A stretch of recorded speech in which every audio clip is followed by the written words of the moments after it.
सराव संच 5.3 मधील आपण जे उदाहरण आहे इयत्ता 10वी, लक्षात राहू द्या, आपण इयत्ता 10वीचे एक उदाहरण आपलं मागच्या व्हिडिओ मध्ये झालं होतं.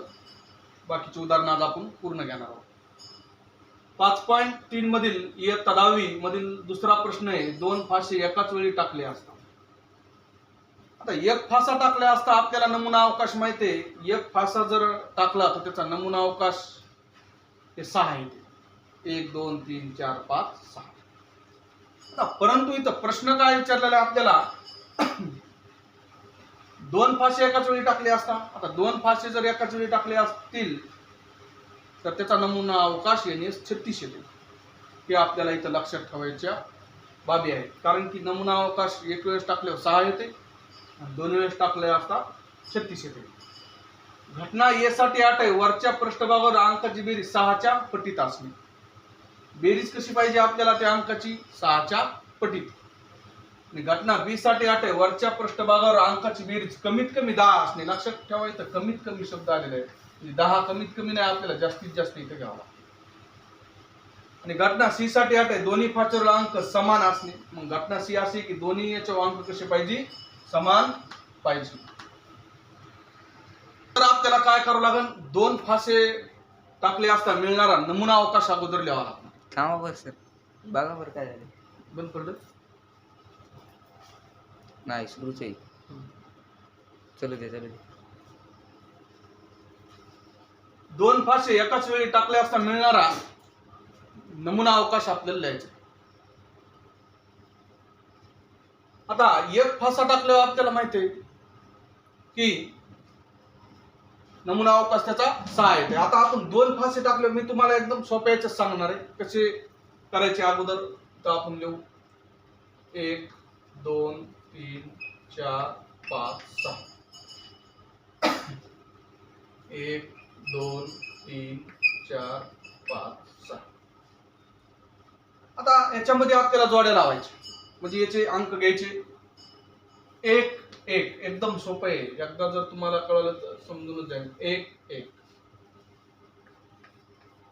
1 2 1 2. आता सरळ याच्याकडे बघायची आवश्यकता नाही. 1 3 1 4 1 5 1 6 2 1 2 2 एकदम सोपं आहे. 1 2 1 3 1 4 1 5 1 6. हा बघा आता 1 6 बघा, हे 6 झालं. आता 2 1. आता 2 घ्या.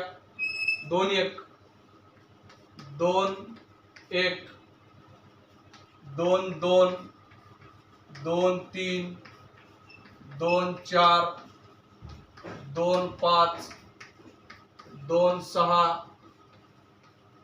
2 6. बघा आता कोणता अंक घ्यायचा आपल्याला? 3 घ्यायचा. 3 1 3 2 3 3 3 4 3 5 आणि 3 6. आता 3 झाले. आता 4 4 1 4 2 4 3 4 4 4 5 4 6. 4 1 4 2 4 3 4 4 4 5 4 6. आता राहिला अंक 5. 5 1 5 2 5 3 5 4 5 5 आणि 5 6. आता राहिला कोणता अंक? 6. 6 सोबत हे सगळे अंक येऊ द्यायचे. ही गोष्ट लक्षात राहू द्या. 6 सोबत हे सगळे अंक येऊ द्यायचे. 5 सोबत हे सगळे अंक येऊ द्यायचे. 3 सोबत हे सगळे अंक येऊ द्यायचे. 2 सोबत हे सगळे अंक येऊ द्यायचे. 1 सोबत सगळे अंक येऊ द्यायचे. बस नमुना अवकाश तुम्हाला दिसाय मोठा दिसायला कसं घ्यायचं काही नाही. 2 फासे टाकले असता सरळ इकडे 1 ते 6 आल्या, इकडे 1 ते 6 आल्या. एक संघ 1 घ्या, एक सोबत 2 घ्या, एक संघ 3 घ्या, एक संघ 4 घ्या, एक संघ 5 घ्या, एक संघ 6 घ्या. प्रत्येक अंकासंग एक अंक घ्या. राहिले 6. 6 1 6 2 6 3 6 4 6 5 आणि हे 6 6. आता एकूण नमुना घटक याच्यात किती झाले लक्ष द्या. एकूण नमुना याच्यात किती झाले NS हे आपल्याला मोजायचे. 1 2 3 4 5 6 7 8 9 10 11 12 13 14 15 16 17 18 19 20 21 22 23 24 25 26 27 28 29 30 31 32 33 34 35 36. आता NS जे झाला एकूण नमुना घटक NS किती झाले आपले 36 झाले. आता याचा जो प्रश्न आहे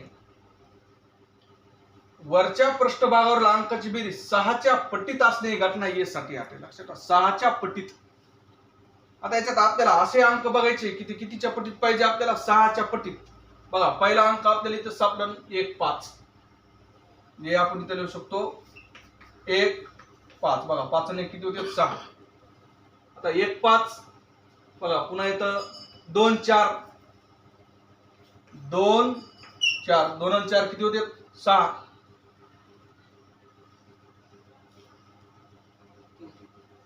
आता याच्यात 3 3 1 घेऊ शकतो आपण 3 आणि 3 किती होते 6 3 3. तर बघा आपण असे याच्यात बघून याचं असं केलं तर आपल्याला सोपं जाते कळत आहे. डायरेक्ट मी लिहिल्यावर तुम्हाला कळणार नाही. त्याच्याने मी तुम्हाला थोडा वेळ लागू द्यायलो परंतु तुम्हाला समजलं असंच घ्यायलो. आता आपण 2 4 घेतले लक्षात ठेवा 4 2 आहे तुम्हाला कळालं पाहिजे. हे 4 2 डायरेक्ट लिहिलं तुम्हाला सर हे कुठून आले 4 2 5 1 5 1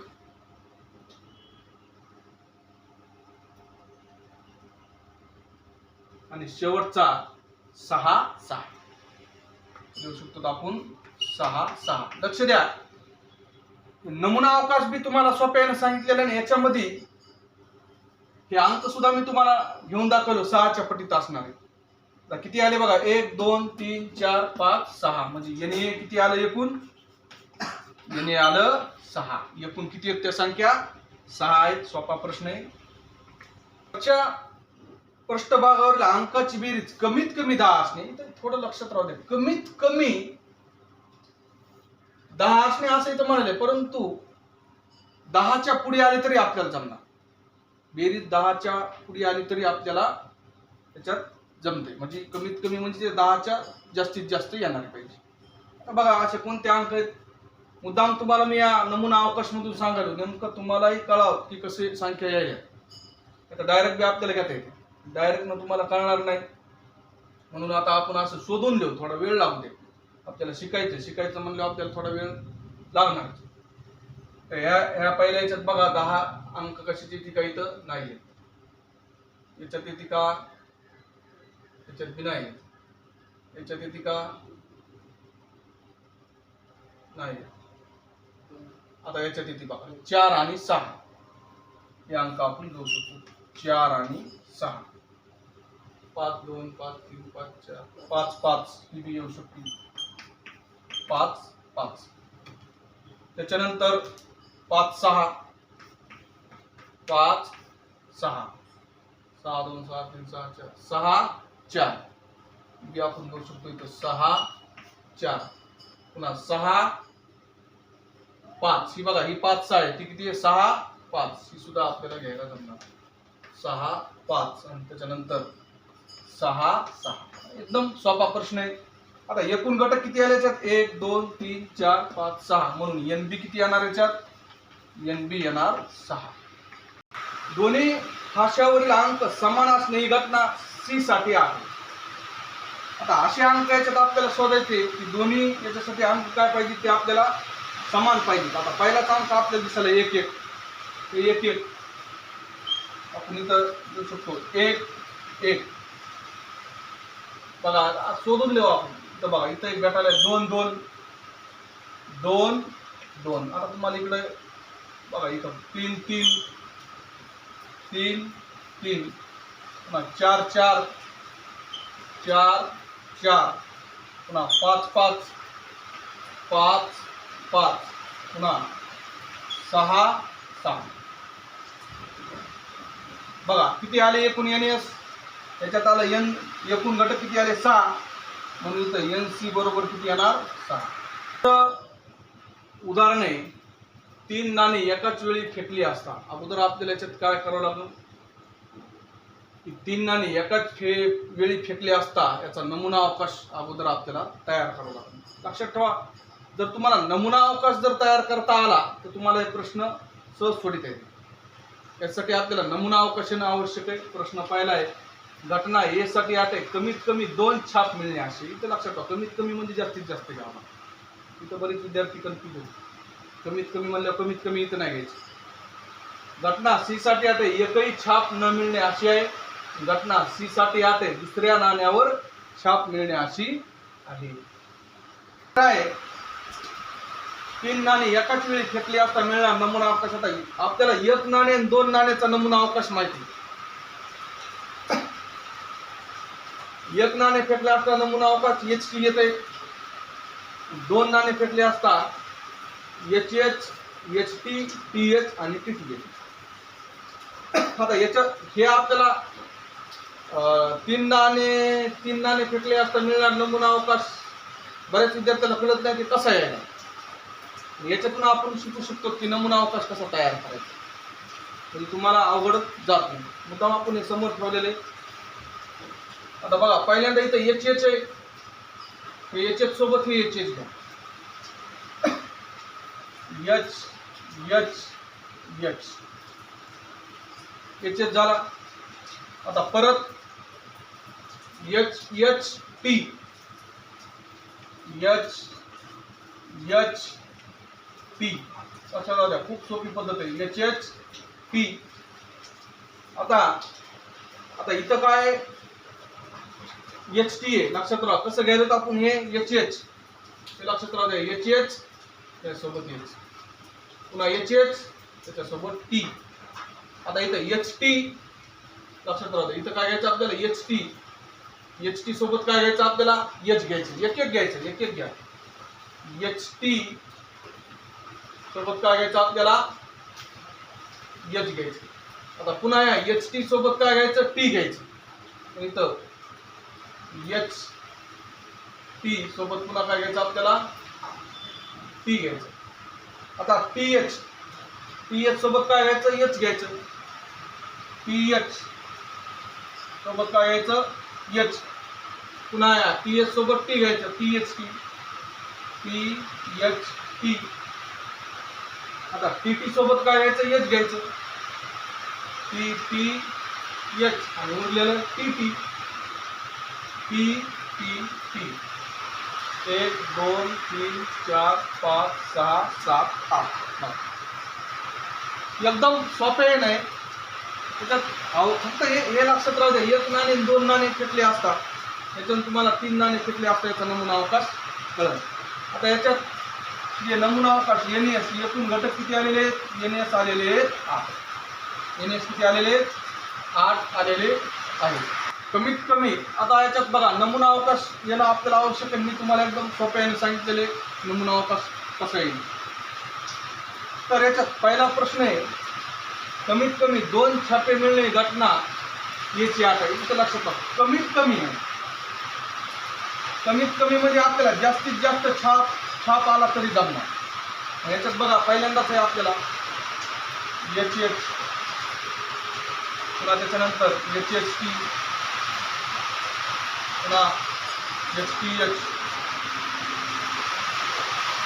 पुन्हा THH. आता याच्यात बघा पुन्हा इकडे येणार नाही कारण की इथं सांगायला छाप मिळणे. छाप म्हणजे H असते. कमीत कमी म्हणजे जास्तीत जास्त आलं तरी जमते म्हणून आपण इथं HH घेतलेलं आहे. आता एकूण नमुना घटक याच्यात किती आले 1 2 3 4. किती आलं. प्रश्न आहे एकही छाप मिळणे ही घटना Gची अट आहे. बघा सोपं आहे. आता याच्यामध्ये बघा ज्याच्यात एकही छाप आला नाही ती एकच आहे TT. इथं एकही छाप आलेला आहे का नाही. तशी की बी टी टी टी. म्हणून आता इथं काय येईल एन बी किती येणार इथं एकच येणार. खूप सोपा प्रश्न आहे. आणि नमुना घटक किती आला याच्यामध्ये एकच आला, कारण याच्यामध्ये किती असं आहे की त्याच्यात छाप नाही. दुसऱ्या नाण्यावर छाप मिळणे ही सीसाठी आहे बघा. दुसऱ्या नाण्यावर छाप आणाले, मग इथं काय बघायचं आपल्याला, याच्यामध्ये दुसऱ्यांदा एच बघायचं. एकदम सोप्या भाषेत सांगतो काय आलं पाहिजे, दुसऱ्यांदा एच. आता इथं बघा, इथं पहिल्यांदा एच एच, इथं दुसऱ्यांदा एच, इथं एच एच एच. आता इथं बी आहे बघा एच एच पी. आता इथं आहे का नाही, इथं आहे का नाही, इथं आहे का नाही. आता इथं आहे बघा पी एच एच, इथं पी एच एच. त्याच्यानंतर आता P H T, P H T. हा जो प्रश्न आहे ह्याच्यात काय विचारले बघा, दुसऱ्या नाण्यावर छाप मिळणे. सोपा प्रश्न आहे एकदम. दुसऱ्यांदा छाप इथं एक आहे, इथं एक आहे, आणि त्याच्यानंतर बघा इथं एक आहे. हे दुसऱ्यांदा म्हणजे इथं एक आलं पाहिजे दुसऱ्या वेळेस, आणि इथं 1 2 3 4. म्हणून आता इथं एकूण नमुना घटक किती आले, एन सी बरोबर किती आले, 4 आले.